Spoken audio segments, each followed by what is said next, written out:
Hello everyone, so today I'm going to teach you on how to create your Gmail account without your phone number. So first go to your settings and go to your Google settings. After going there, what you're going to do is just click on the account that you have. Just there's an add another account. Click on it. After that, it will just tell you to enter a pattern and you entered it.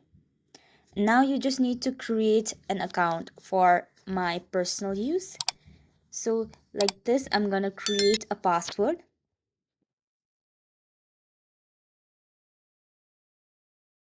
Now I'm gonna you can create your own Gmail as well. Now I'm gonna enter my password. After that, I'm just gonna click on next and I'm gonna agree on this. And here we go. You will create a Gmail account.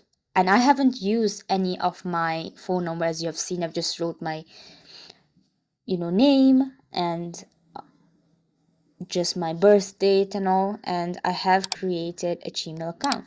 So once you click on this, you'll see my account right over here, the account that I have created.